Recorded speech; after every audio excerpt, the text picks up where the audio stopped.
The Faithful Fanatic is live. Marco and I are getting ready to maturely and cautiously break down the 49ers 34-24 loss against the Bills. The team is now 5-7. Their playoff hopes are mathematically still alive. The season's not over just yet. We're going to have some fun tonight. It's wine night. Wine night for Marco and I. Marco, what are you sipping on? Sir, I'm sipping on some Winking Owl. It's from E&J Gallo. So Nick didn't know, but I'm from Modesto, and E&J Gallo pretty much owns Modesto, and it's the biggest winery in the world. So sipping on some of that tonight.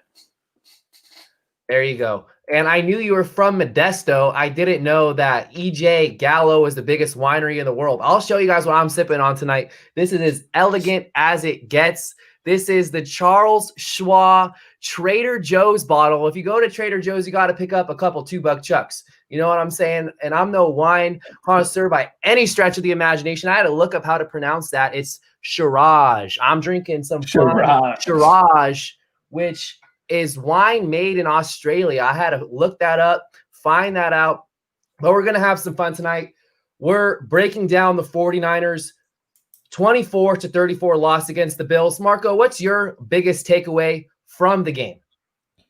I wasn't surprised from the outcome of the game, unfortunately. I really wanted us to win, obviously. I want us to make the playoffs, and I want us to be a playoff team because it builds a culture and keeps that culture going.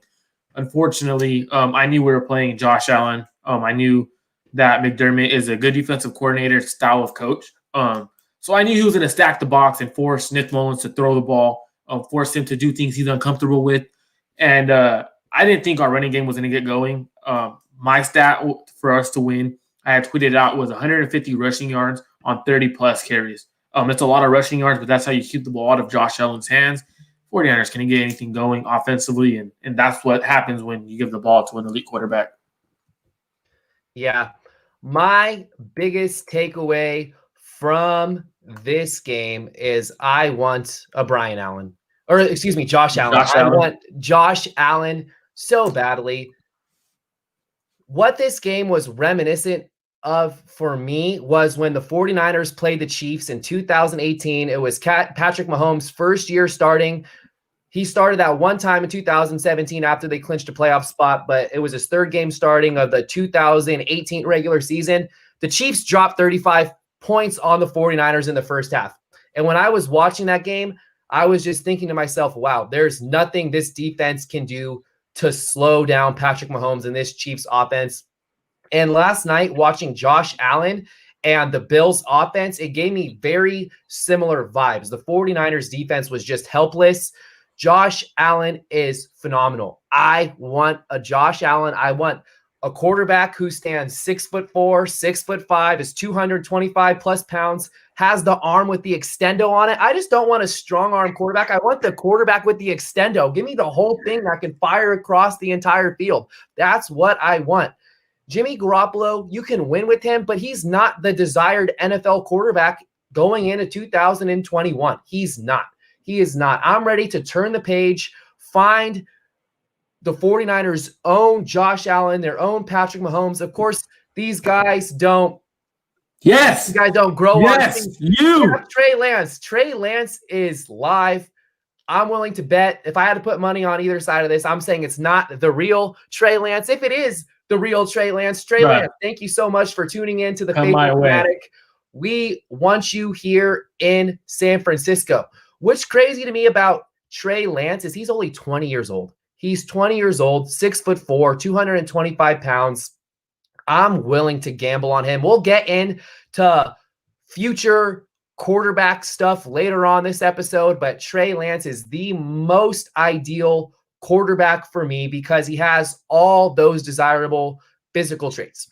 Let's jump into this game right after you give your take on the quarterback situation. See, for that quarterback situation, I've been super high on Trey Lance.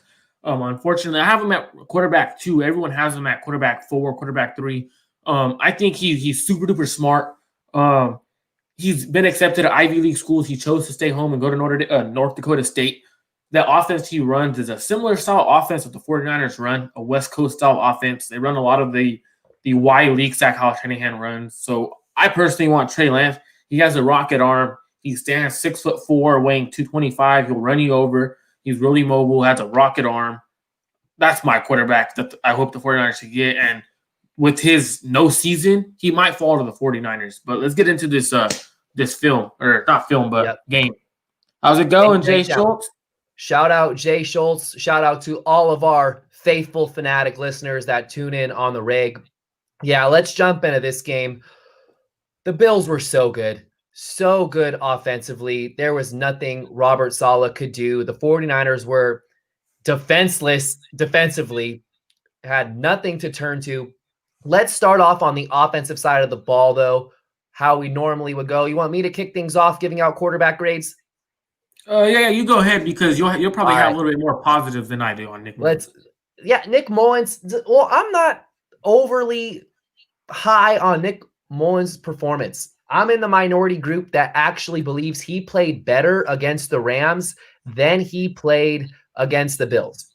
What I saw against the Bills is a quarterback that missed a lot of throws with a clean pocket, and I expect Nick Mullins to be able to hit a higher percentage of throws when his pocket's clean. For example, after Tevin Coleman lost 9 yards on that first drive of the second half that had a lot of momentum going, he had Jordan Reed running an out route towards the boundary, and he overthrew him by 4 or 5 yards. If he puts that ball where it was supposed to go, you have an opportunity right there to move the chains. It's not for certain he would have picked up a first down, but at least it gives him the opportunity to get to the chains. And then the next drive, or whenever the drive came with the Brandon Ayuk interception, he was completely off that drive. He had a bad pass to Ayuk or Deebo Samuel, whichever one.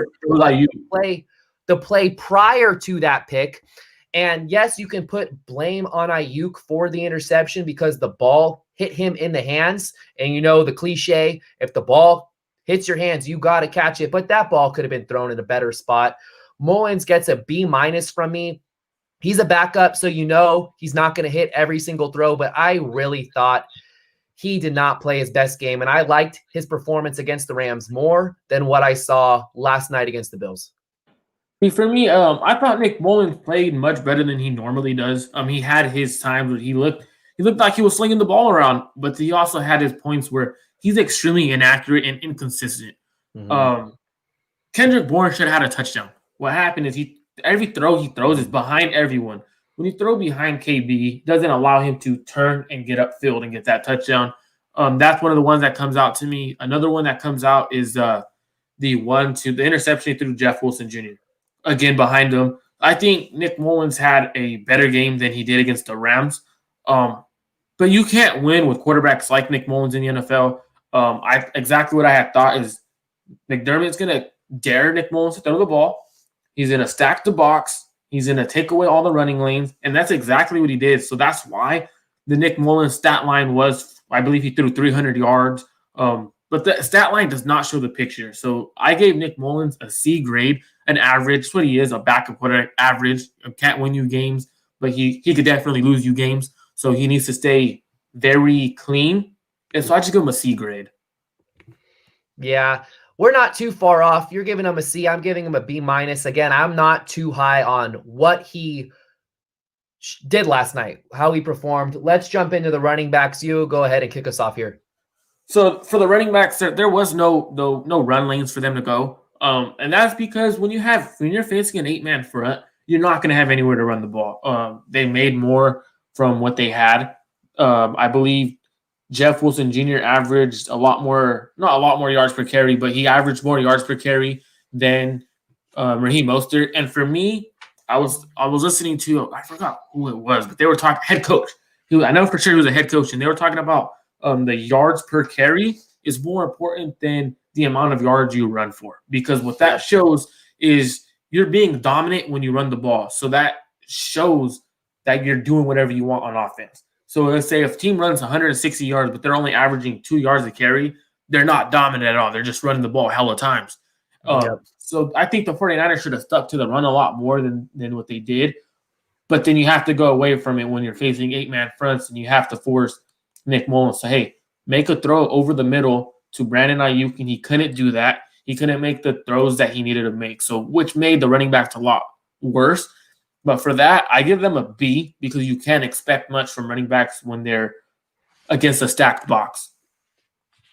We're in agreement here. I also gave the running backs a B, and I have the stat line. So Jeff Wilson Jr., 7 carries, 47 yards, average 6.1 yards per carry. Wilson was very effective on the 49ers side of the field. And then once he got near the goal line, he had that nice run on 1st and goal from around the 10-yard line that picked up 8 yards.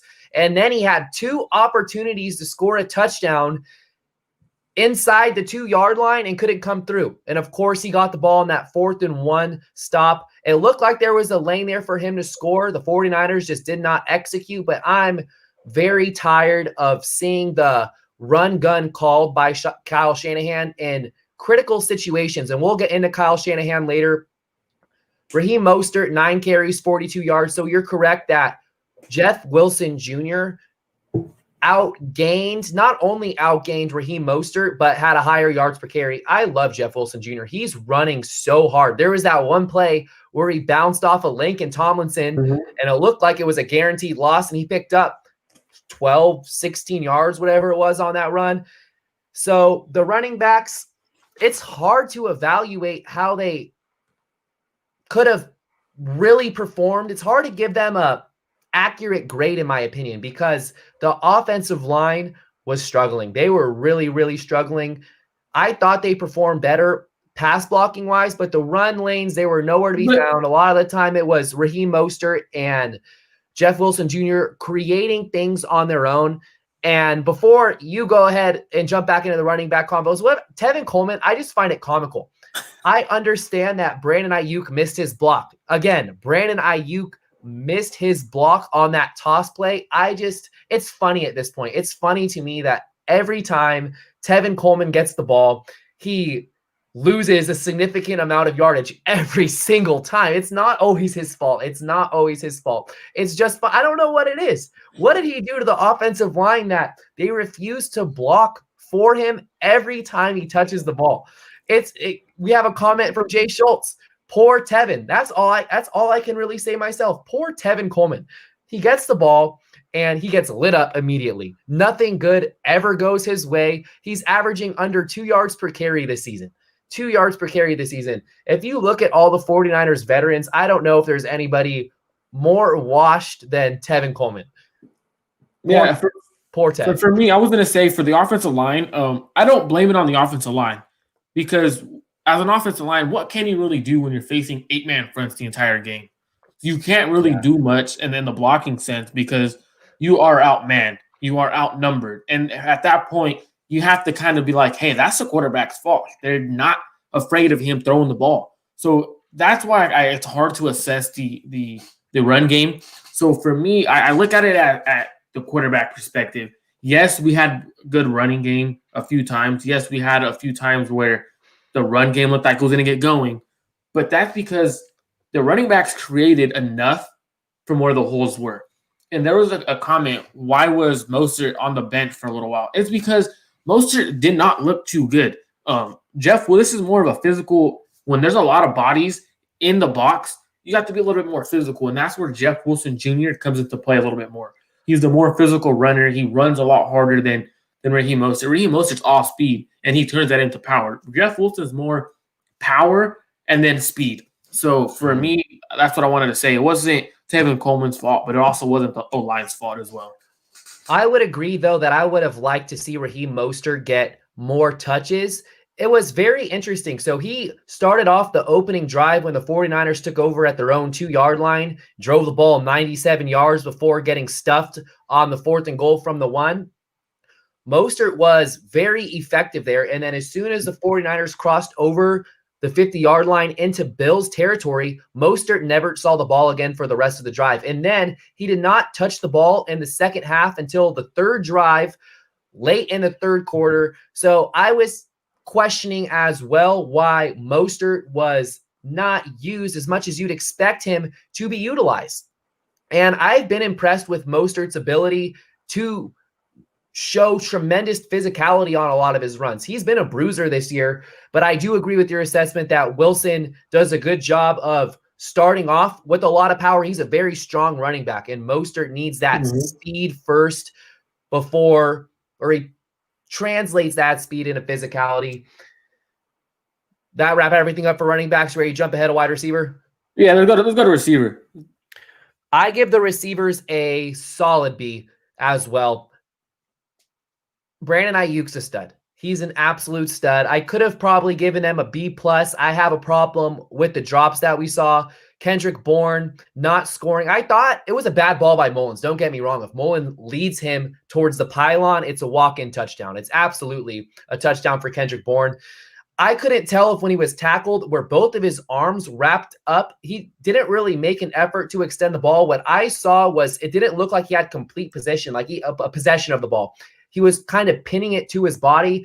And then you get up and you start celebrating. And I remember we had the same conversation a couple weeks back or a couple months back when the 49ers played the Dolphins. I applauded Kendrick Bourne because we all know he's high energy. He loves dancing. When he scored his first and only touchdown of the season against the Dolphins, he ran right back to the sidelines. There was no showboating involved because he understood the score. You don't celebrate when you're down that many points. And to see him know that the 49ers are down 17, he cuts it to 10, doesn't even score a touchdown, and then gets up and start dancing, leaves a bad taste in my mouth. He made a handful of tremendous catches on that final drive, which ended in a Jordan Reed touchdown.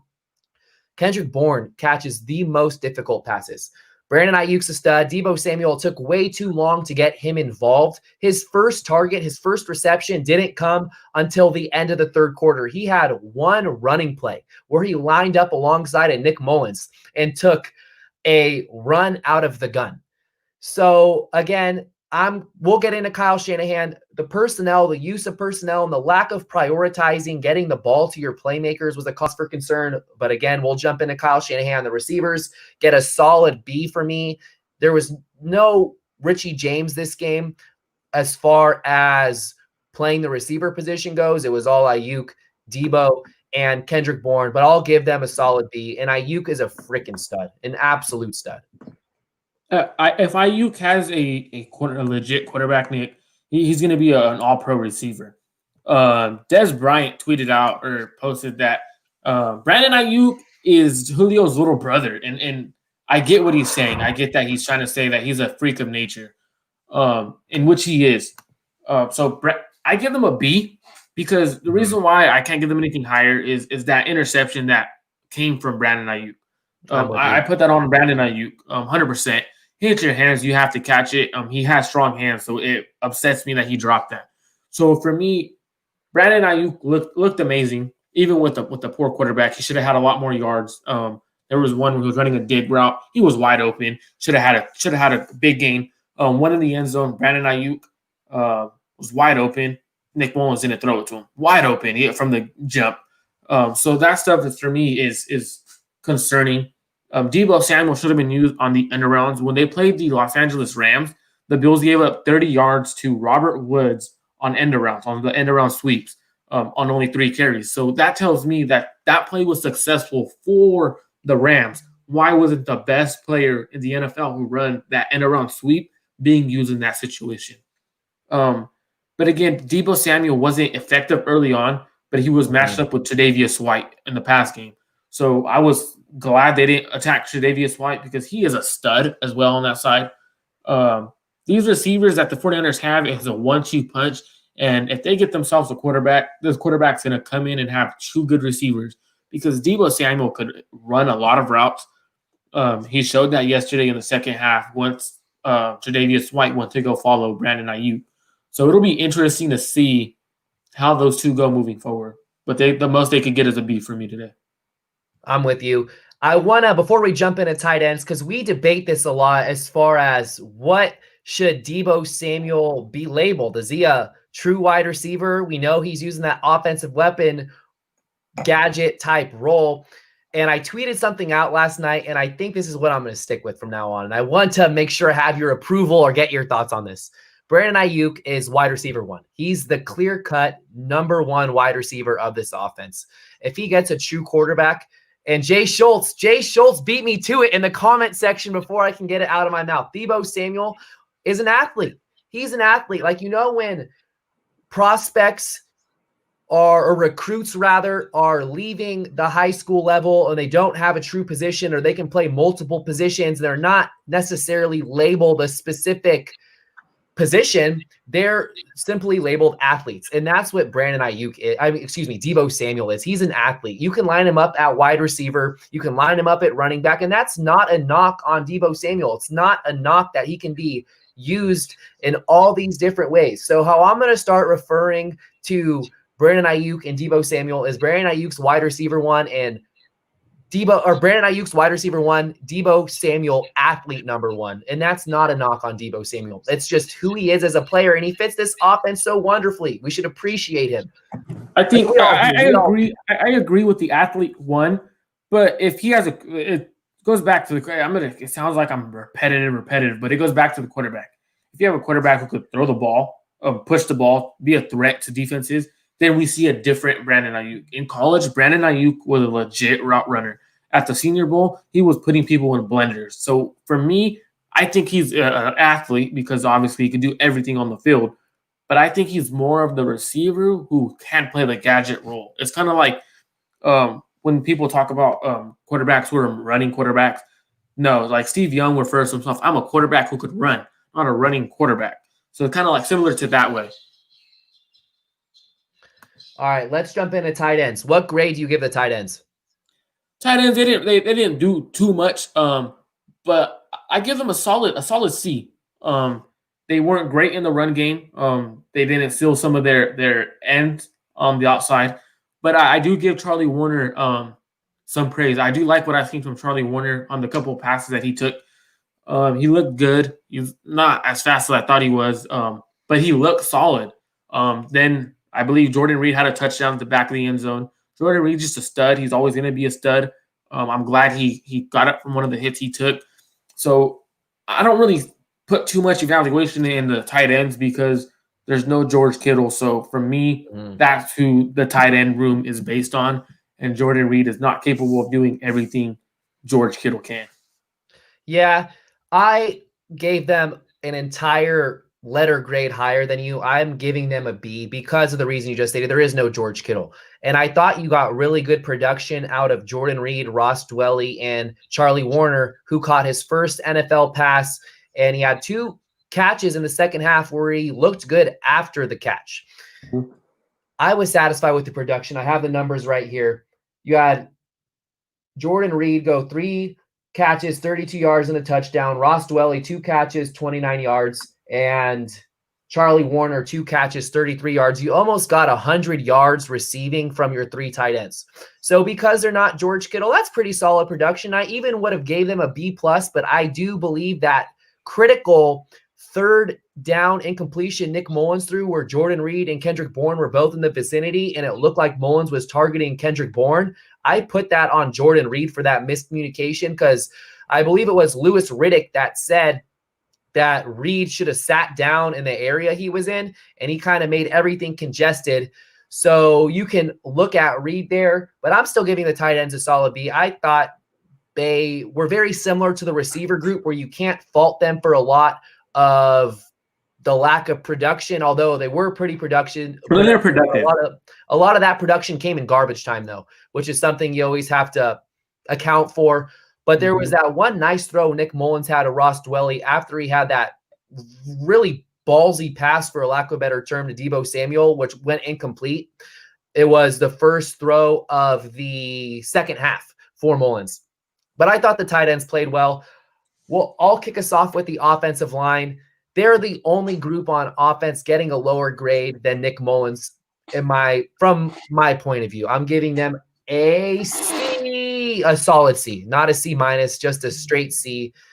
The run game, I was impressed by them in the first half against the Rams. They were not letting Raheem Mostert or Jeff Wilson get touched behind the line of scrimmage or even at the line of scrimmage. They were good run blocking wise against the Rams, specifically in the first half.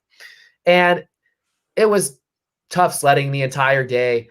Nick Mullins was not sacked. So that's something you can tip your cap for the offensive line for, hang your hat on that. But he was still getting pressured a ton. There were clean pockets at times. There was a fair share of clean pockets. The offensive line was not horrible, and they really struggled to block inside of the 10-yard line, the 5-yard line. When the 49ers are getting close to scoring, the offensive line cannot block to save their lives. On that play that Tevin Coleman got lit up, where he touched the ball, I want to say it was 1st and goal, Mike McGlinchey slipped. So again, I don't know what it is that every time Tevin Coleman gets the ball, something goes horribly wrong as far as I agree. Goes.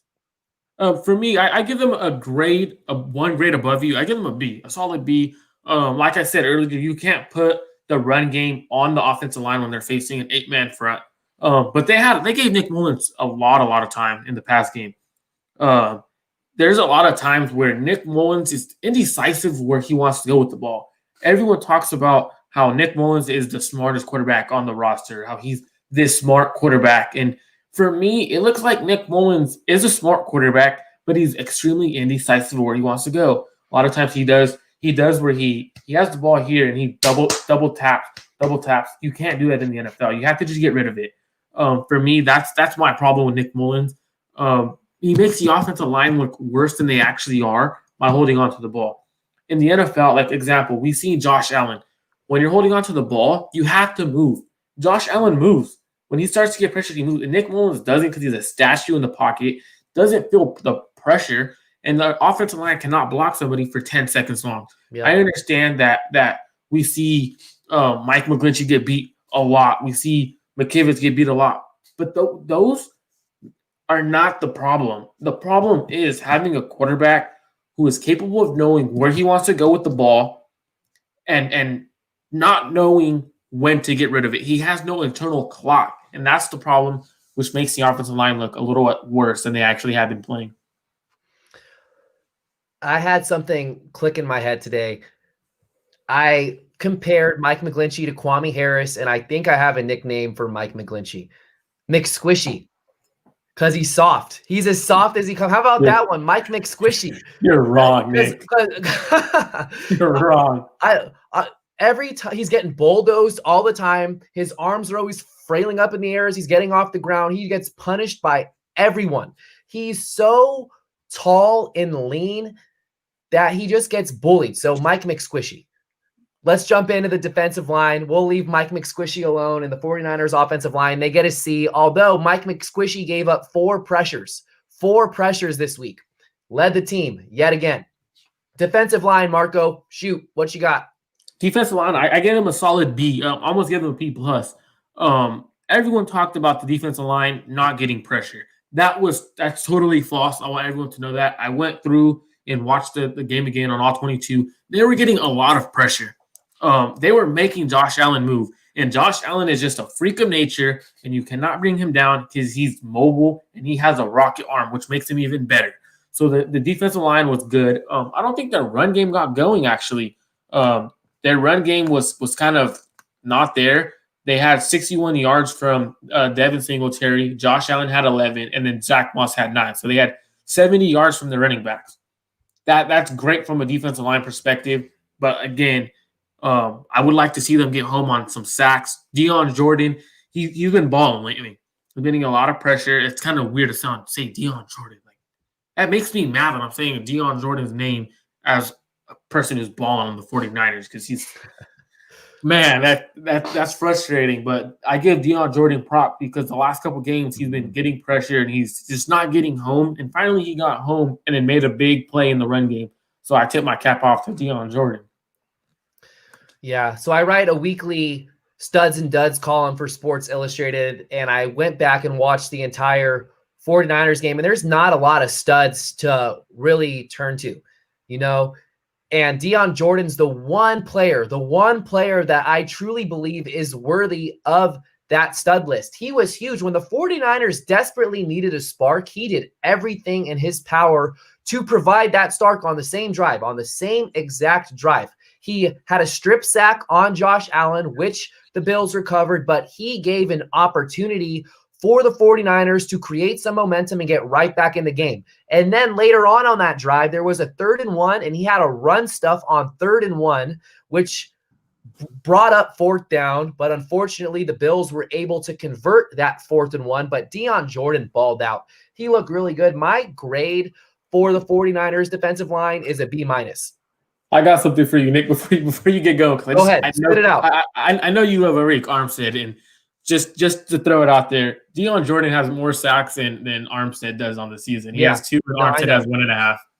So we both work with kids. I work in youth development. You have your visual learners, people that need to visually see a representation of something. And my goal is I want to create a pie chart of the 49ers sack leaders. Kerry Hyder is going to have a chunk about 75% of the chart.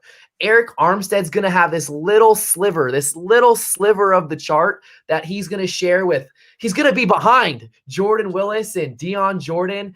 And it's just comical to me. And yes, sacks are not everything. Sacks is often looked at as a team stat. I can do the same thing for quarterback hits. Arik Armstead has no sacks or quarterback hits in like 9 out of 12 games this year. A lot to be desired from Arik Armstead after receiving that huge contract. But back to my grades, I'm going to disagree with you, Marco. I thought the front four was not generating as much pressure as you're saying they are. And this is what I noticed on that drive to close out the first half, where the Bills drove 70 yards, got a field goal with about 1 minute and 5 seconds left. There was a ton of pressure on that drive, and Josh Allen constantly had to make plays outside of the pocket. And oh my gosh, just thinking about Josh Allen and how he rolls out to the right and just fires these darts, and Cole Beasley and Stephon Diggs are just toe tapping so graciously along the sidelines. I want that so bad. In Kyle Shanahan's offense. But the defensive line gets a B- from me. They were really good against the run, which is why I'm giving them such a high grade. They only gave up 3 yards per carry, and that was between Devin Singletary, Josh Allen, and Zach Moss. They gave up 18 carries for 72 yards. Is that what it was? No, it was 70 yards. They gave up, well, between everybody, I think I had them at 81 yards combined. 81. 27, if my math's correct, I'm no math expert. 27 rush attempts for 81 yards, and it was around 3 yards per carry. I could be wrong there, but I'm pretty sure that's the math. I think 27 goes into 81 3 times. As a matter of fact, I'm going to lock that answer in. That is my final answer. Hopefully I'm not wrong, but I'm pretty sure I'm right there. B- from me from the defensive line. Javon Kinlaw had one nice pressure where he spun around 2 different defensive linemen. That was very nice. So I do acknowledge that some individuals were creating pressure, just not as consistently as you would have liked. And that's not their fault. Robert Saleh should have been more aggressive in his play calling and his scheme. It was just so conservative, way too conservative for my liking. But the defensive line gets a B- for me. And how about Kevin Givens? Kevin Givens had another tackle for loss. Kerry Hyder probably had his quietest game of the season. So the defensive line gets a solid B- from me. Just to talk about Kevin Givens, I think for me what I think. I thought Kevin Givens should have made the roster in 2019 over DJ Jones. I don't know why. It's what I had thought, what I seen from my eyes. I had seen Kevin Givens as a stud in 2019 preseason. And for me, I seen a player with more upside in the pass rushing game than DJ Jones. DJ Jones is hurt. I think we've seen the last of DJ Jones in a 49ers uniform. I tweeted that out earlier, and I think it's true because they're not going to be able to pay DJ Jones when he gets on the market, and they already have Kevin Givens. So I just wanted to throw that out there. I wouldn't be shocked if DJ Jones comes back, and I'm going to say the same exact thing for Solomon Thomas, because nose tackles defense, whether you're a 3-4 nose tackle or a 4-3 defensive tackle, I don't think there's a huge market. Like, they really are a dime a dozen. DJ Jones has nice twitch. He's able to pressure quarterbacks, but I really don't think he's going to get anything more than $2 million at most. But then the 49ers develop defensive linemen like nobody else in football. So it's almost a non-issue. I don't think DJ Jones is coming back either. I can see Solomon Thomas coming back on like a 1-year $1.5 million after all the money he's made over the last 4 years doing absolutely nothing. So I'm with you. DJ Jones, most likely gone. And his best memory as a 49, he sacked Russell Wilson on Monday Night Football, right? I think that might be his highlight. I believe he sacked him last year on when he whipped Hunt, like whipped him. That's his best highlight as a 49er. Yep. Well, DJ Jones, if you're not back, you will be missed. I don't know. It won't be too long until your replacement's back. Yeah, his replacement's already on the team. Yeah, this replacement's already here with Kevin Givens. Kevin Givens stands out here. Let's jump into linebackers. I'll kick us off. It was hard to evaluate the linebackers. I gave them a B- as well to kind of follow suit with the defensive line. The entire defense did not play well, and Fred Warner or Dre Greenlaw didn't do anything to really garnish a B-, but they didn't really do anything to deserve a better grade than that. Fred Warner came up with the football on a ball fumbled at the goal line, when the Bills had their back to their own end zone, where I believe the running back was Zach Moss. I don't think it was Devin. I believe it was Zach Moss. Zach Moss fumbled the exchange. Fred Warner came up with it. He had a pick. And I noticed something on this interception. So Jimmy Ward blitzed earlier in the first half. Mm-hmm. And when he blitzed the first time, he took a direct angle towards the right tackle. If you're a quarterback, he blitzed from the right side. If you're facing or if you're looking at the quarterback, he was rushing from the left side. And he took a direct angle towards the right tackle, immediately engaged. Josh Allen just looped around him, rolled out to his right, and completed a ball downfield. The second time around he blitzed, what I noticed is he did a much better job containing the pocket. He kept Josh Allen in the pocket, had to go through his reads. He took a very wide angle going out towards the right tackle. Allen had to sit in the pocket. And what does he do? He throws an interception to Fred Warner, but unfortunately, Richard Sherman had to hold Stephon Diggs because he got tugged. But I found that very interesting, and it kind of shows Jimmy Ward's smarts, his wits as a football player, being able to kind of understand, okay, the first time I was sent on this blitz, I took too direct of an angle. I need to contain Josh Allen in the pocket the next time around. So I acknowledge that for Jimmy Ward. So shout out Jimmy Ward for doing that. It's just unfortunate that there was the Richard Sherman hold on the play. I would give them a B- as well. But like you said on the Jimmy Ward, the pass rush reps he had, when you're rushing the passer as an outside guy, you have to know you have outside containment. And since Ward doesn't normally do that, it's harder for him to know he has outside containment. So the second time he realized I have outside containment. But for the linebackers, I'd give them B- as well. I mean, they didn't do much. They held the run game to 70, 80 yards. So that's a plus when their linebackers are flowing and making tackles like that. But they didn't really do too much in the pass game to make them give them a B+ or an A-. In fact, I actually thought Dre Greenlaw had a pretty good outing.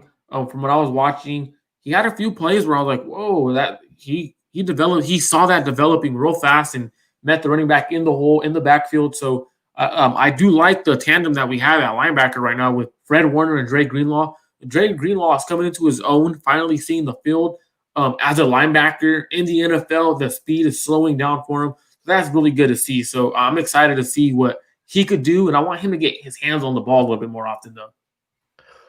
I want to backtrack a little bit, and the reason why I'm backtracking is when we talk about Dre Greenlaw, when the Bills converted that 4th and 1 inside the 49ers red zone, he was blatantly held. You can tell whoever it was that was engaged with him had him outside the shoulder pads, should have been a holding call. Horrific. I tweeted out immediately, how do you not see the hold on Dre Greenlaw there?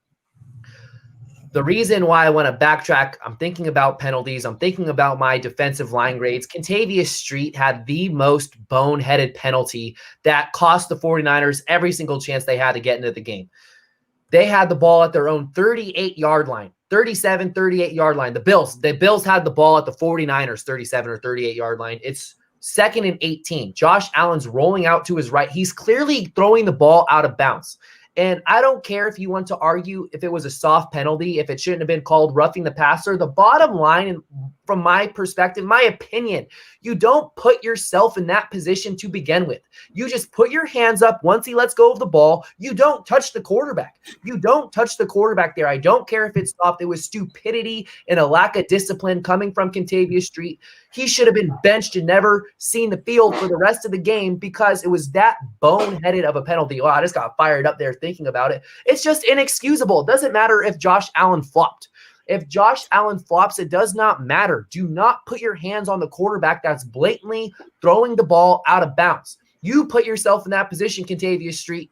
You did it to yourself. It was not the referee. Josh Allen flopped, but you made him flop because you touched him.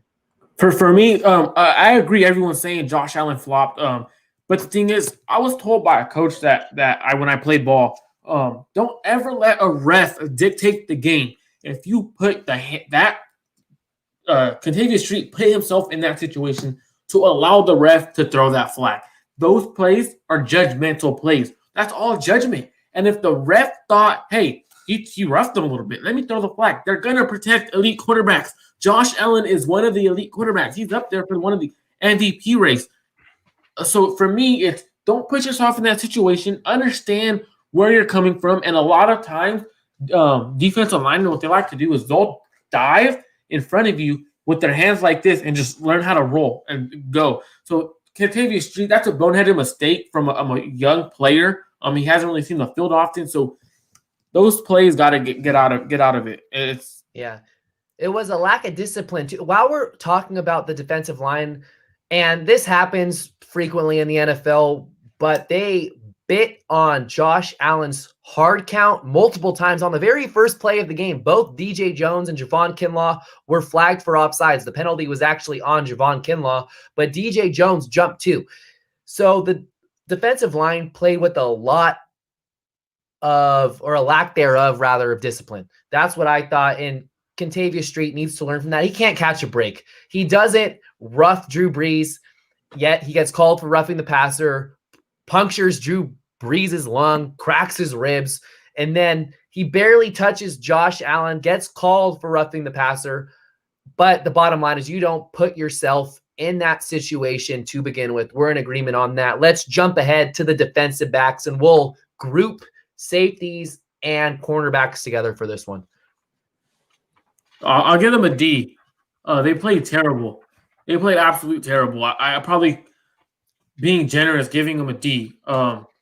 So everyone's going to talk about the Sherman, the blown coverage Sherman play. That was not on Sherman. So from what I've read and what I've seen and what I've heard is they were supposed to be in Palms coverage. So it was a 3-by-1. And then 3-by-1 is, so if you don't understand what 3-by-1 is, there's 3 receivers on one side and then 1 on the other. So it's a 3-by-1. So in a 3-by-1, they were supposed to be in cover 3 or something like that. And then once the motion goes over, they're in a 2-by-2, which turns it into Palms. So since it turns into Palms coverage, they have a help Jimmy Ward over top, and Tarvarius Moore is supposed to go over top and no longer in cover 3. Tarvarius Moore stayed in cover 3, and the route concept that they ran allows Sherman to take the curl route. So it's one of those where it wasn't Richard Sherman's fault. So I don't put that blame on Richard Sherman. Those are Tarvarius Moore. Tarvarius Moore had a really, really rough outing. Jason Verrett couldn't play man with Stephon Diggs.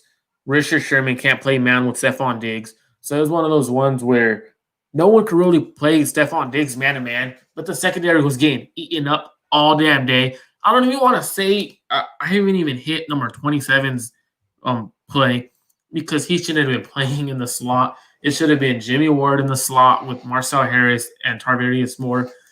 But it was ugly to see, real ugly to see. And it just sucks because I would have liked to see last week. I see a few comments talking about how Saleh can't call anything with Sherman.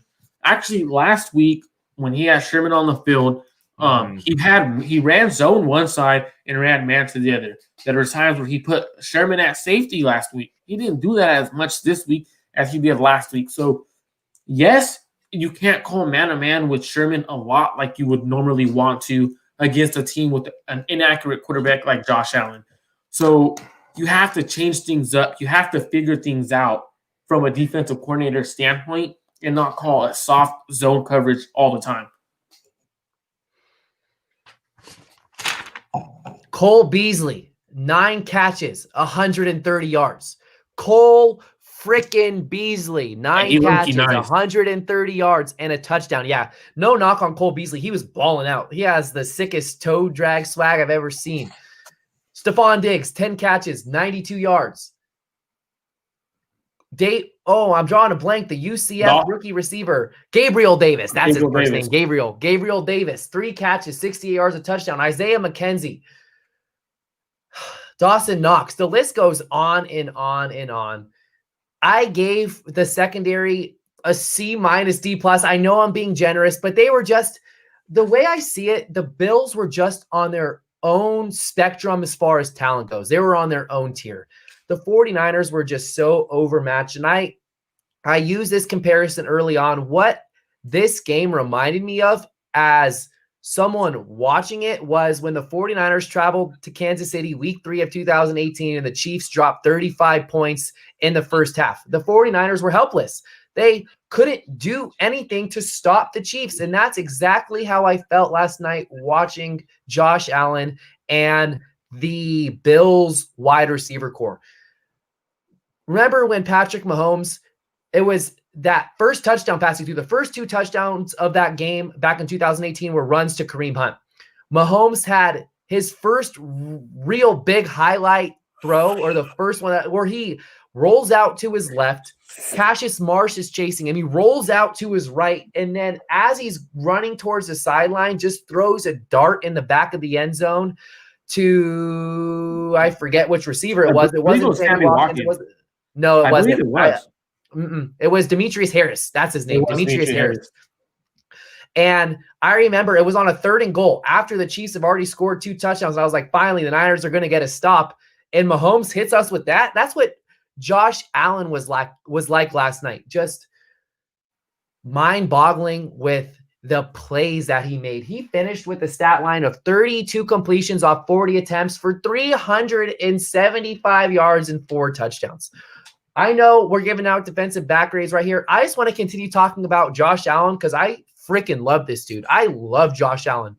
I love him for many reasons, including because I traded for him in my fantasy football league for Tom Brady. I gave up Tom Brady for Josh Allen. Best decision I ever made.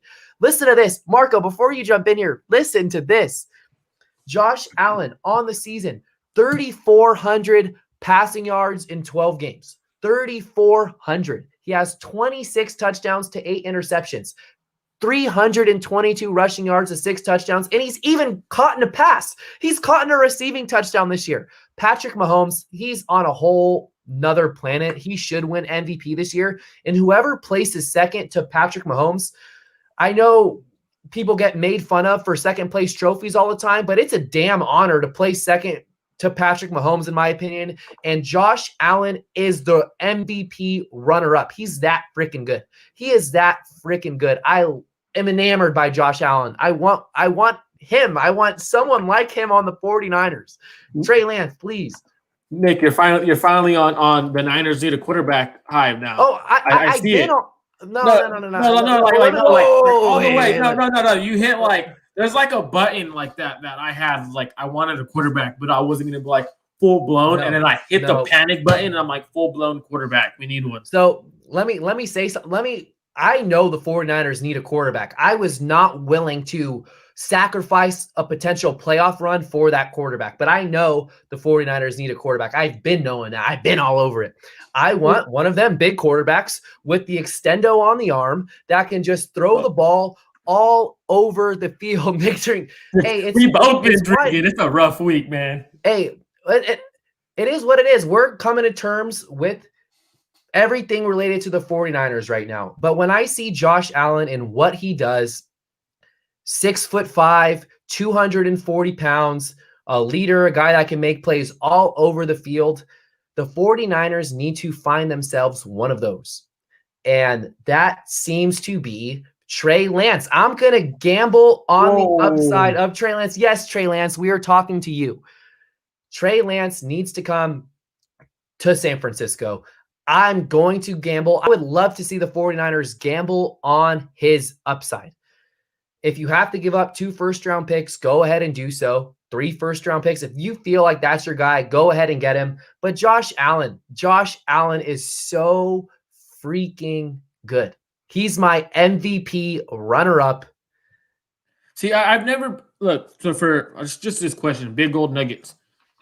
Before we get into Kyle Shanahan and Robert Saleh, I was on the. I really like Wilson, but I've always been Trey Lance from the get go. He was my number.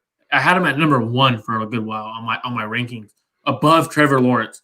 Says a lot, but Trey Lance reminds me of Dak Prescott with Andrew Luck, the smarts. So that's why I think Trey Lance is the guy I would personally go with. But let's get into Kyle Shanahan, Nick, and Robert Saleh. What did you think of both of those two guys as play calling and everything? Because I know you're probably going to attack Kyle Shanahan, but I'm going to attack Robert Saleh a bit, and I'm going to probably discredit him for some things. I will gladly raise points towards both of them as to how they negatively impacted this game. Kyle Shanahan, he's limited. He's handcuffed, even more so by Nick Mullins than Jimmy Garoppolo. I do believe that Nick Mullins is a very solid backup quarterback in the NFL. Emphasis on backup. Not every team is fortunate enough to have a Taysom Hill or an Alex Smith who was 3rd on the depth chart to begin the season. Not every team has that luxury. Look at the Saints. I mean, come on. They have Jameis Winston. They have Taysom Hill. They have Drew Brees. I do feel like a lot of teams would be fortunate and feel good with Nick Mullins being their backup. But with that being said, he handcuffs Kyle Shanahan, so he can't throw out the entire play. He can't call every play he wants, and he can't even do that with Jimmy Garoppolo. My biggest issue with Kyle Shanahan is how he uses his personnel. I did not see a priority from Kyle Shanahan to get Raheem Mostert and Deebo Samuel involved. Specifically, Deebo Samuel, because Raheem Mostert touched the ball early on, a handful, especially on that opening drive. Deebo Samuel had 1 running play in the first half. He had one running play for the entire game, 1 carry for 3 yards. That came in the first half. He wasn't targeted or didn't have his first reception until 3 minutes left in the 3rd quarter, and that's inexcusable to me. It's inexcusable.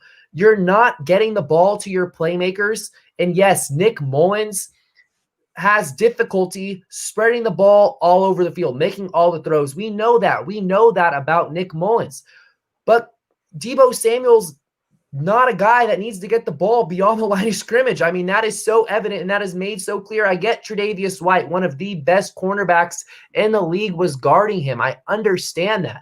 But where are the jet sweeps? Where are the end arounds? It's inexcusable to get your best playmaker involved, one of your best playmakers involved, because Brandon Ayuk's right up there right now. The ball, not getting him the ball until 3 minutes left in the 3rd quarter when the game is borderline becoming out of reach. My biggest issues with Kyle Shanahan are how he utilizes his personnel. And Raheem Mostert didn't get the ball until the 3rd drive of the second half. I have everything broken down right here. Jeff Wilson Jr. touched the ball a ton on that opening drive, and then Tevin Coleman got the ball. Kyle Shanahan wants Tevin Coleman to be relevant so freaking badly. He does. There's no reason for Tevin Coleman to be on the football field. Why is he getting those touches? Yeah, I know. I understand the politics. You're making the money gesture in your hands. I get that. I get that.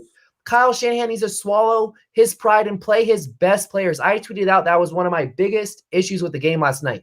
Not just solely playing your best players, but making it a priority in an effort to get them the ball. In the play calling around the goal line, he was calling the game like he didn't trust Nick Mullins. Like there was run after run after run inside the 2-3 yard line, stuff after stuff after stuff. And the one time he let Nick Mullins air it out, he hit Brandon Ayuk for a touchdown. So Kyle Shanahan, I just spoke like I'm going to give him an F. I'm actually not giving him an F. I'm giving him a B-. A B- for me. That's a fair grade. I think it is a fair grade, my issue with him is not the play calling, although I wasn't a fan of the 4th and goal run gun. And I've been saying that for weeks now. We've seen it get stuffed 5 different times this year, whether it was Jerick McKinnon against the Dolphins, whether it was the Wildcat against the Seahawks. The one time it worked was JaMychal Hasty on a 4th and 1 against the Seahawks, but we've seen it get stuffed so many times. But outside of that, though, a lot of the injuries are outside of his control. He's calling games as he sees fit. I give him a B-. It wasn't the worst game called by Kyle Shanahan. It wasn't a bad game called by Kyle Shanahan. Just the use of the personnel and the lack of urgency behind getting your best playmakers the ball did not sit well with me. See, I agree. I give him a B-. I don't like how he didn't run any end arounds. What I do actually give him credit for is he's not allowing Tevin Coleman to bleed the running back too. He's actually having Jeff Wilson Jr. be running back too, and it's kind of good to see that he's allowing the better player to actually get the reps. The one carry doesn't bother me, but for me, I think Kyle Shanahan is very handcuffed by Nick Mullens and Jimmy Garoppolo at that point. So for him, he's trying to figure something out, trying to figure out game plans that work. You can't continue to keep running the same game plan, end around, because once you start doing that, teams just come up and sit on everything. And the thing is with Nick Mullens is you kind of can't have everyone sitting on everything because then it takes away what Nick Mullens does best, throw the short routes. And so you can't – it's kind of hard from an offensive perspective. But I want to go ahead and talk about how he makes his offense look much better than what it is, even with a quarterback like Nick Mullens. So I give him props, and he gets a B for me. Robert Saleh. I'm going to attack Robert Saleh real quick. Everyone – so I've talked about how beginning of the season, this will be Robert Saleh's season to get his head coaching job, and how he adjusts during the year will determine if I was a owner, if I would hire Robert Saleh to be my head coach. I would not. Everyone keeps saying, oh, Robert Saleh needs to be a head coach. No, I would not hire Robert Saleh to be a head coach at all. This NFL is going to a mobile quarterbacks league. If you don't have a mobile quarterback, you're not going to win. And Robert Saleh cannot beat mobile quarterbacks. Those are his kryptonite. Play him against Jared Goff. He'll make himself look great. Play him against Drew Brees. He looks great. Any quarterback who isn't mobile, Robert Saleh knows how to defeat. But then when he plays with quarterbacks like Kyler Murray, plays quarterbacks like Russell Wilson, Josh Allen, Patrick Mahomes, he cannot beat them. So I would not hire him as a head coach. Robert Saleh stays in his zone coverage scheme. Yes, the zone coverage scheme has shown to be an effective scheme in the NFL, but you can't continue to run the cover 2 high and the cover 3 zone all damn game. Josh Allen was picking it a damn part, and it was pissing me off because you could blatantly see that Josh Allen knows they're in zone. Let me motion him one way, go back. All right, they're in zone. Stop. You have to dial something up, and you have to figure out how to – they were getting pressure, but now you have to figure out how to keep them in the pocket. Figure it out, Robert Saleh. It's not that damn hard. Tell your ends, hey, yeah, we want to get pressure, but our main job is getting containment. Make sure you have outside containment. Force him to step up into the pocket. I'd rather him stepping up than going outside because that's what he likes to do. And Robert Saleh cannot figure it out. I gave him I'm going to be nice. I almost went lower. I'm going to give him a C. I almost gave him a C minus. I almost gave him a C minus. Almost was debating about giving him a D. He was terrible. Really terrible. The reason I'm laughing is because you started off by saying you're going to attack the man, and then you gave him a passing grade. Remember the old saying, C's get degrees. You're giving but for me a pass to the University of Detroit Lions. See, but for me, I give him a C. I almost gave him a D because he was just terrible. But I have to give him the lack slack because he didn't have K'Wan Williams or Emmanuel Mosley in the slot, and he's playing Dante Johnson. He already has lost Nick Bosa, doesn't have his other edge rusher, D Ford. So I had to give him a little bit of slack on the grade, but I had to go in on him how I don't think he is a head coach candidate because he cannot stop mobile quarterbacks. And his game plan has stayed the same for mobile quarterbacks. Yeah, that's a very good point because obviously the NFL is transitioning towards all quarterbacks need to be mobile. It's almost like a mandatory trait now for all quarterbacks. The best of the quarterbacks in today's era, Tom Brady's on the decline. Phillip Rivers is on the decline. You need to have mobility. And you're 100% right. You nailed it. That's the type of quarterback Robert Saleh has not just struggled against this year, but also last year. Kyler Murray, last year, the Cardinals gave the 49ers a run for their money twice. They lost to Russell Wilson, mobile. They lost to Lamar Jackson, mobile. In the Super Bowl, Patrick Mahomes, mobile. This has been an ongoing issue. I don't know if it's solely Robert Saleh. Is it the personnel? Is it Chris Kocurek, who's a phenomenal defensive line coach, not teaching his guys how to keep containment? There's so many question marks here. And you know how much I love Robert Saleh. The 49ers defense has overachieved this year, without having Nick Bosa, without having no DeForest Buckner. They're playing at an extremely high level. And who else do you point to for that? It's got to be Robert Saleh, but this was a major letdown. It was a major letdown. There was no Brian Allen this time around to be the scapegoat. It was maddening. Maddening is the choice of words I would like to use as far as how to describe watching the defense. He was doing the same thing over and over and over. Let me rush the same front four who haven't generated pressure all year long, aside from Kerry Hyder, and let me just keep doing it over and over and over and over again. They started sending Dante Johnson came on a blitz from the weak side of Josh Allen to close out the first half, or one of the plays towards the end of the first half. And Josh Allen didn't see him coming, and he had to roll out to the right and throw the ball out of bounds. Why were you not rushing from the weak side or the blind side of Josh Allen more? Because you can see when he's able to identify the rush is coming, like when Jimmy Ward blitzed and he's coming from the strong side of Josh Allen, he can diagnose that and roll out to his right and throw the ball out of bounds. You could have been rushing from the weak side where he threw that one incomplete pass and kind of struggled. I was not impressed from Robert Saleh for him. And Richard Sherman and Robert Saleh, if you look at the noise around those two guys this past week, Sherman was talking about how he doesn't expect to come back next year. He wants to go with Robert Saleh. Well, I mean, regardless of where he wants to go, that's not my point is this really an ideal time to be sharing with the world that you don't plan on coming back to the 49ers next year? This is week 12, week 13. He didn't say I don't plan. He said he doesn't think that I thought circumstances. He said the circumstances are looking like he most likely won't be able to be back because of the circumstances. He's talking about how the cap is going to go down. Yes, how they might not have money for him. So yeah, regardless of whatever way you want to look at it, as far as what words came out of his mouth or what he meant for the audience to interpret, why are you bringing this up right now? You're getting ready to play a game against the Bills on Monday Night Football with the entire national audience watching, and you're talking about the future when you have a football game coming up. Robert Saleh was on Adam Schefter's podcast talking about how, well, it wasn't him talking about it. He was answering questions coming from Schefter about how the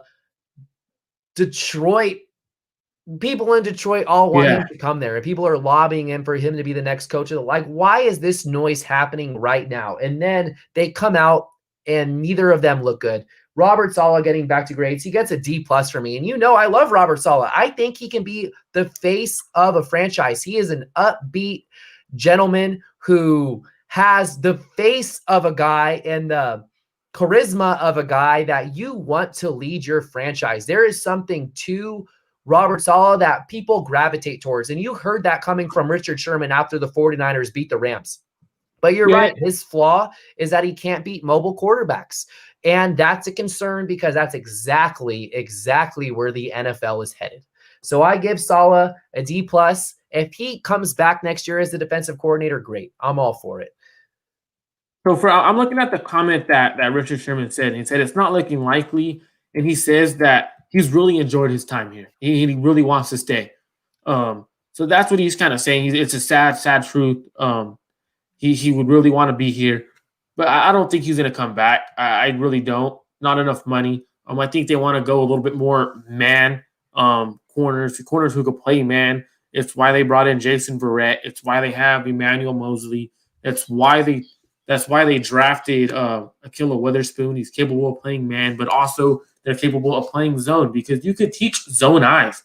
You can't teach someone how to play man in the NFL. You can, but they're not going to be successful at a high level at it. Oh, Marco cut out. But I'm with Marco as far as the assessment of Robert Saleh. Robert Saleh has shown time and time again that his kryptonite is the inability to defend mobile quarterbacks. And it really is a very excellent point brought up to Marco as to why defense head ownership may be reluctant to bring Robert Saleh on board because they can look at his body of work. Yes, you can stop Jared Goff. Yes, you can slow down Drew Brees and Jameis Winston and hold the Saints, one of the best teams in the National Football League, the number 1 seed in the NFC, slow down their offense. You know, Cam Newton, who is a shell of what he used to be. You can prevent Jared Goff from putting up points, even though he looked great against the Buccaneers. But guess what, Robert Saleh? That's not where the NFL is trending towards. They're not trending towards stationary pocket passers anymore. You need to show the ability to slow down mobile quarterbacks, and Marco nailed it on the head as far as why some teams may be reluctant to hire Robert Saleh as a head coach. And remember, this is a head coach position. This is supposed to be a long-term position where teams want you to be around for 3, 4, 5 years or longer than that even. They want you to be around 10. They want 10 or more. Exactly. They want stability. They want stability with the head coaching position. They don't want to have to be the 49ers where you're going from Jim Tomsula to Chip Kelly. You want that stability from your head coach. And looking down the line, the NFL, every team's going to have a mobile quarterback in a matter of 4 or 5 years. It's like, and it's not a knock. Passers they're going dinosaurs. They're going to be extinct. And it's not a knock on Robert Saleh. I mean, I like Robert Saleh as a defensive coordinator. I think he can be successful as a head coach. But I'm just saying, from my perspective, if I was an owner, I would not hire him just because I do not think he could stop a mobile quarterback, and that's where the NFL is trending. I really do think Robert Saleh is a good defensive coordinator. I believe he is a leader of men, which is a great quality trait for any head coach. So I think Robert Saleh can be a good head coach. Is he going to be an elite head coach is the question. Elite head coaches make game plan changes mid-game, and they don't keep running the same stuff over and over and over again against mobile quarterbacks. They tell their D-line, I need you guys to keep them in the damn pocket and stop knifing in as an outside containment guy. So that's what I thought. Should we give the special teams some love? I'll give the special teams some love. They get an A from me for the second consecutive week. They didn't do anything wrong. Robbie Gould connected on a field goal. He has a crazy streak of like 18, 19 consecutive field goals made inside of the 50-yard line. Robbie Gould has been nails per usual. Brandon Ayuk had a nice punt return. We've been pounding the table for quite some time to have Brandon Ayuk return punts, but down 17 or whatever it was at the time with 3.5 minutes left, it was 17. They were down 17 points with 3 minutes and 45 seconds left in the game. That's not the time I want Brandon Ayuk to be returning punts, but the game though. I know. But I want to hit on Mr. Roscoe. He does need a good defense coordinator. He's a great leader of men, and if he has a D coordinator, he will be a successful head coach. The problem is having a good defensive coordinator. Those are hard to come by. I agree with that. I hope Robert Saleh gets a head coaching job. He deserves it. There was a lot of doubts. Going back to the Dolphins game, I thought he lost his chance right there. But he has Brian Allen to fall back on, had terrible players at the positions, really. Ahkello Witherspoon said he wasn't able to play. Then all of a sudden he was feeling fine enough to enter the game. So you throw that Dolphins game out the window. You give him a second chance. He really redeemed himself quite well after those performances against the Rams, against the Patriots. Then that Packers game and those Seahawks games were a little iffy. But again, mobile quarterbacks. What I've noticed about the 49ers, it's not just mobility. It's the wide receivers that are able to make plays down the field and the quarterbacks that can launch the ball to them. That's where they struggle. And a lot of people struggle against that, but when you're considered an elite defensive coordinator, you figure out how to take that stuff away. Bill Belichick, he takes what you're good at, he takes it away. He figures out Yeah. how to take it away. And that's why a defensive coordinator going to become a head coach needs to know how to do that kind of things. And like I think Mr. Roscoe said it perfectly. He needs a good defensive coordinator and allow him to be the defensive coordinator while he just leads the team. Yeah, and I definitely think that Robert Saleh is a guy who can rally men, bring them together, and achieve greatness with them. I really do. Any final thoughts before we wrap things up? We're going 70 minutes strong tonight of 49ers Bills coverage. In case you weren't listening earlier, I love Josh Allen. And my main takeaway from the 49ers game last night is I want the 6'4", 6'5" quarterback who's mobile, who can spray that ball all over the field. We had Trey Lance join the chat tonight. I just want Trey Lance. We are talking to you. I'm with you though. Yes, Zach Wilson has looked good this year. Trevor Lawrence is obviously going to be out of reach. Justin Fields has mixed reviews. Trey Lance, the idea of Trey Lance just brings me in. It brings me in. Standing 6'4", 225 pounds. You watch the YouTube clips. You watch the film on him. He has Josh Allen vibes, Patrick Mahomes vibes. I'm not necessarily saying he's going to be that at the NFL level, but that's who he reminds you of at North Dakota State playing against bottom tier competition for a lack of respect out of whatever FCS football competition North Dakota State plays against. Shout out James Madison though, because we know that they're a good football team out there. But we have to acknowledge that he's not playing, or last year he did not play against good teams. But he looked really damn good playing against. He didn't play against good teams, but when I evaluate my quarterbacks, I don't look necessarily at the competition, who they're playing competition. I look at the throws they're making. Are they making the throws from the far hash? Are they making the throw there? Are they making the deep shots? Are they making the reads? Are they going through the progressions? How is their footwork? How are they going to the center? All that stuff is what I play into fact.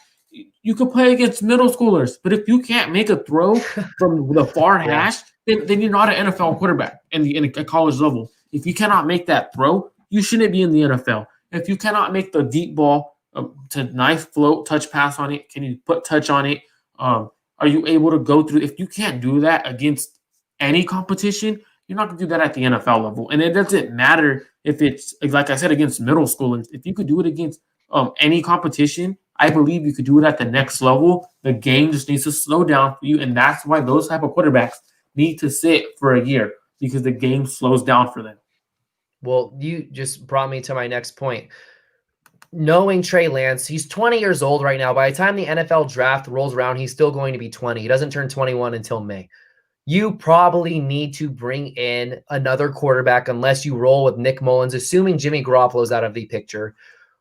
What quarterback are you looking to bring in to fill that gap? Stopgap quarterback, who you got? For stopgap quarterback, you could go ahead and go with there's Andy Dalton's out there. Alex Smith most likely might be on the market. Those are names that you're like that, but I don't think Trey Lance actually needs a year to sit. Yes, you would love for a year for him to sit, but what it takes is when you have, for example, we have Nick Mullins playing right now. Is Trey Lance worse than Nick Mullins? No. He, as a rookie, coming in as a rookie, he will not be worse than Nick Mullins.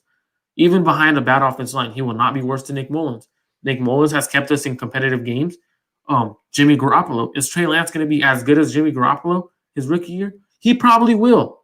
He's able to throw a deep ball with the weapons he has. He's able to be a threat throwing the ball versus Jimmy Garoppolo's incapability of doing so. So that's why when I look at him, like, well, if Jimmy Garoppolo is able to run the offense, why can't Trey Lance run the version Jimmy Garoppolo is running? He could run it at the same level. So I don't think he necessarily has to sit. I don't necessarily think he has to sit either. I just feel like with the North Dakota State background, having not played college football for almost an entire calendar year by the time the NFL regular season rolls around, there's a pause for concern. to acknowledge that the sample size of Lance is extremely small.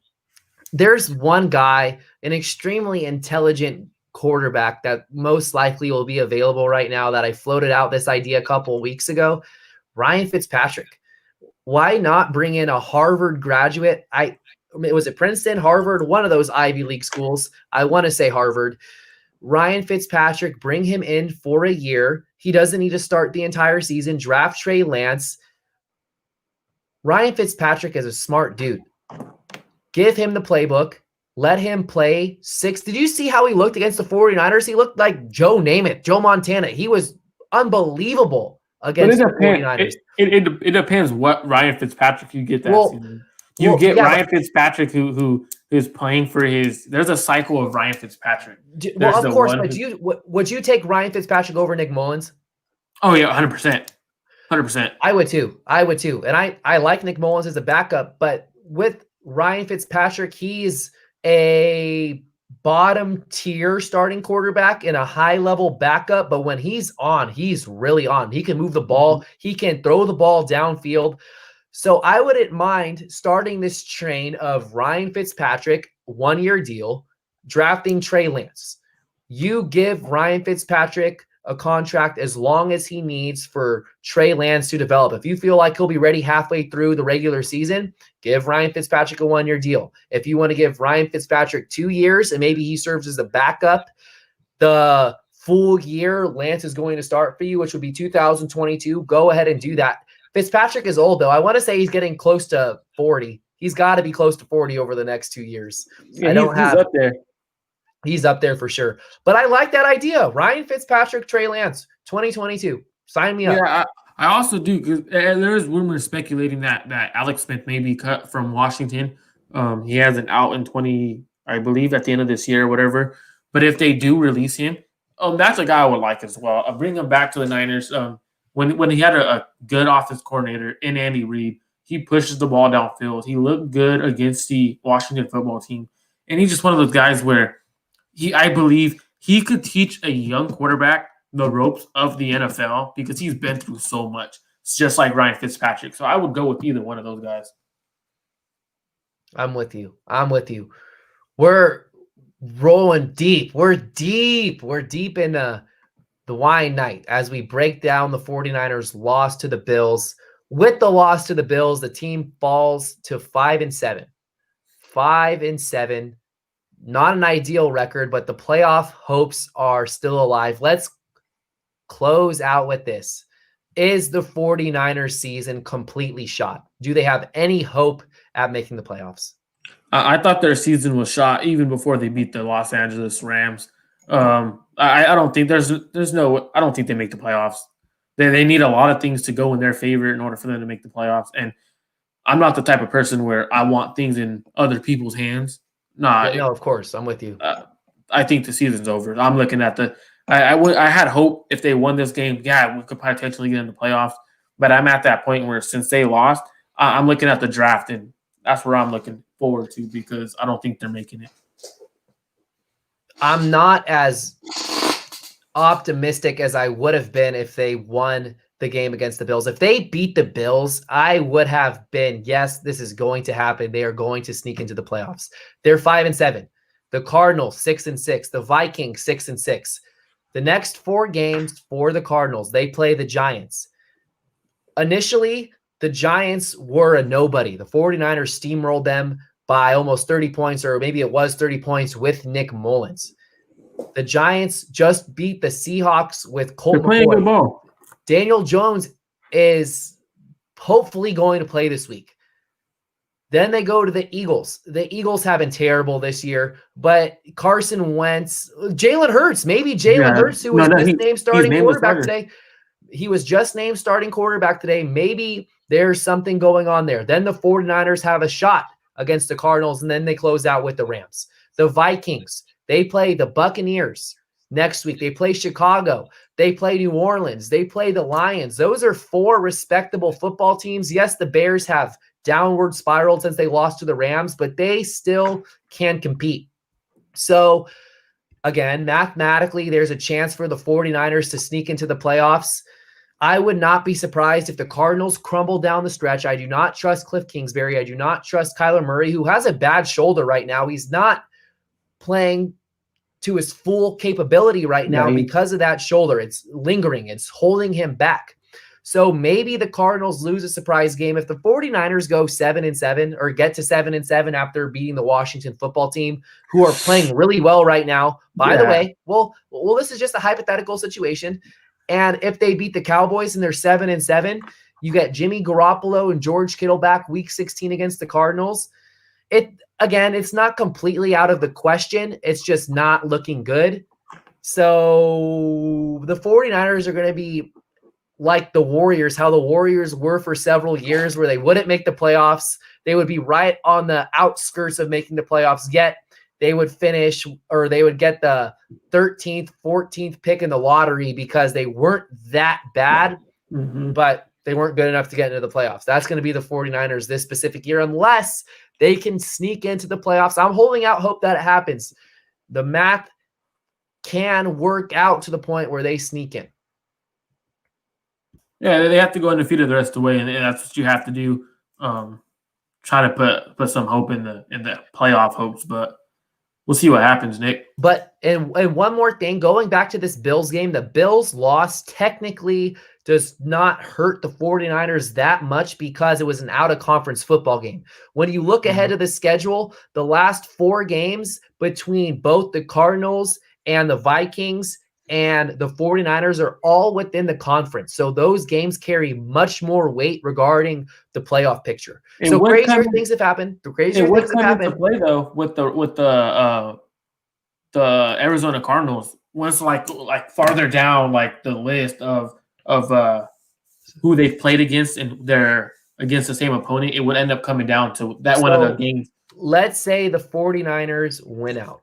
I'm trying to pull this up as fast as I can. If the 49ers win out and they finish with a record of 9-7, if they finish 9-7 and the Cardinals finish 9-7, right now, the one thing about the NFC West is that all teams are 2-2. 2-2. So if the Cardinals lose to the 49ers and the 49ers beat the Cardinals, they would flip-flop. So the 49ers are now 3-2 within the division, and the Cardinals are now 2-3 within the division. If the 49ers beat the Seahawks and the Cardinals lose to the Rams, the 49ers would not have to worry about that. But let's say both teams finish with a 3-3 record. The 49ers beat the Cardinals and they lose to the Seahawks. So now the 49ers are 8-8. This is getting crazy. We're crazy deep in these playoff possibilities. So after division, it goes to conference record, I believe. So conference record would determine.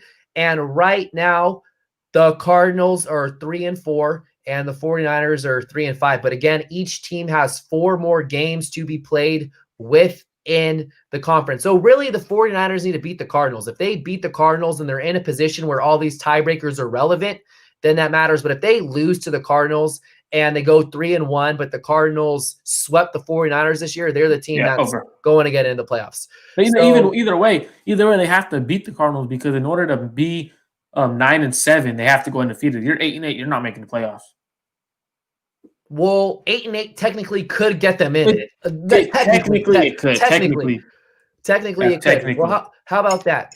If you were to tell me in August that the 49ers, fresh off their Super Bowl appearance, were going to be 5-7, and we're coming up with all these crazy hypothetical scenarios where the 49ers get into the playoffs, I'd be like, what the hell went wrong? Well, a lot went wrong this season. But tip your cap to Kyle Shanahan, to Robert Saleh. It was not a pretty game against the Bills, but they really kept this thing together over the course of the year. And really, they could have a better record than what they have right now. When you look at the game against the Eagles, you look at the game early on against the Cardinals. But here we are, 5-7, 4 games left to go. We'll know within the next month as to whether or not we can keep this playoff pipe dream alive, or if it's time to dig deep into Trey Lance, who is the consensus #1 go-get from the Faithful Fanatic podcast. We'll conclude on that note. Thank you guys for tuning in. This is by far the longest episode we've ever By done, far. by the way. We're getting close to 85 minutes here. We hope you guys have all enjoyed your Tuesday evening. We hope you enjoy the rest of your week. Thank you for tuning in.